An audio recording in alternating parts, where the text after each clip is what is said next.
Hello student, मैं कोमल सिंह आप सबका अपने YouTube channel political science net crackers and winners में बहुत बहुत स्वागत करती हूँ।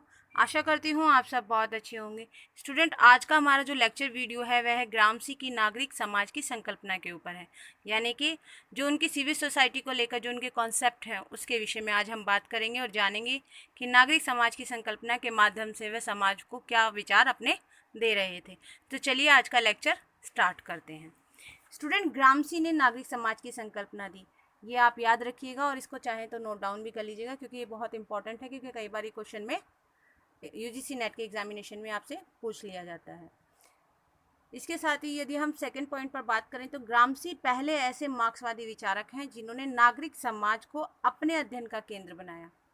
ठीक है स्टूडेंट, तो ये भी क्वेश्चन कई बार पूछ लिया जाता है कि कौन से पहले ऐसे मार्क्सवादी विचारक हैं जिन्होंने नागरिक समाज को अपने अध्ययन का केंद्र बनाया, तो ग्रामसी है।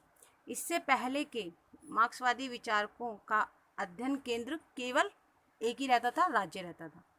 ठीक है स्टूडेंट, इसके साथ ही यदि हम बात करें तो ग्रामसी इटली दार्शनिक क्रोचे से अत्यंत प्रभावित होने के कारण ऐतिहासिक विकास को सामाजिक संबंधों में मानते थे। वह कहते थे कि जो ऐतिहासिक जो डेवलपमेंट हो रहा है, यानी कि जो भी डेवलपमेंट हो रहा है स्टेप बाय स्टेप जो हो रहा है वो सामाजिक संबंधों में, कोई भौतिक तत्व जो मार्क्स कहता है कि भाई भौतिक तत्वों के अनुसार हो रहा है, एक तत्वों के माध्यम से ऐतिहासिक विकास हो रहा है। मार्क्स की ये थ्योरी की भौतिक तत्वों के माध्यम से ऐतिहासिक विकास हो रहा है उसको खारिज किया। ठीक है स्टूडेंट, इसके साथ ही यदि हम बात करें तो ग्रामसी ने नागरिक समाज में निम्न को दर्शाया।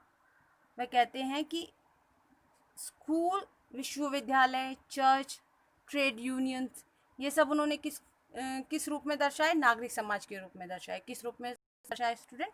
नागरिक समाज के रूप में दर्शाए। वो कहते हैं कि यह नागरिक समाज है और इनमें ही नागरिक समाज विद्यमान है। ये एक तरीके से सिविल सोसाइटीज़ हैं जो रिप्रेजेंट करती हैं सोसाइटीज़ को।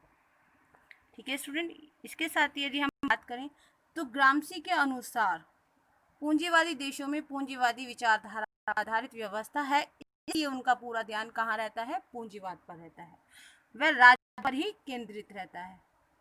ठीक है, राज्य क्या करता है? वो पूंजीवादी विचारधारा के जो पूंजीवादी व्यक्ति होते हैं वो उनके हाथ की कठपुतली बनकर रह जाता है। जिस प्रकार से पूंजीवादी विचारधारा उस पर शासन करती है एक तरीके से राज्य पर, तो राज्य वहाँ पर एक कठपुतली बनकर रहता है कि वादियों के हाथों की एक कठपुतली बनकर रहता है कि जिस प्रकार से वो कार्य करवाते हैं उसी प्रकार से वो कार्य करता है। पूंजीवादी देशों में नागरिक समाज का विकास यदि कहा जाए तो राज्य से बिल्कुल अलग होता है और वहाँ पर नागरिक समाज की स्थिति भी बहुत गौण होती है, बहुत छोटी होती है। ठीक है स्टूडेंट, इसके साथ ही यदि हम 6 पॉइंट पे बात करें तो 6 पॉइंट में ग्रामसी के अनुसार नागरिक समाज में वैचारिक परिवर्तन करना चाहिए, क्योंकि जैसे जैसे हम विचारधारा में परिवर्तन करते हैं ऐसे ऐसे उसका विकास होता रहता है, तभी हम समाज के ऊपर अपनी विचारधारा से प्रभाव भी डाल सकते हैं। ठीक है स्टूडेंट, 7 पॉइंट में यदि हम बात करें तो 7 पॉइंट में ग्रामसी कहते हैं कि जहाँ विचारधारा में समस्त सहमति हो, सब लोगों की सहमति हो और योग्य नेतृत्व हो, वैचारिक परिवर्तन हो, वहाँ पूर्ण आधिपत्य स्थापित होता है। क्योंकि आपको मैंने प्रीवियस लेक्चर में भी बताया था कि उन्होंने आधिपत्य हेगेमनी का जो सिद्धांत दिया था उसमें उन्होंने प्रभुत्व का क्या सिद्धांत दिया? प्रभुत्व को किस रूप में देखते थे? वो सहमति के रूप में देखते थे कि जहाँ सब लोगों की सहमति होगी वहीं पर प्रभुत्व स्थापित होगा। तो स्टूडेंट, आज हमने ग्रामसी के नागरिक समाज की संकल्पना के माध्यम से वह समाचार देते थे और क्या उनकी वो संकल्पना थी और किस कारण वह नागरिक समाज की संकल्पना को समाज के सामने प्रस्तुत करते हैं।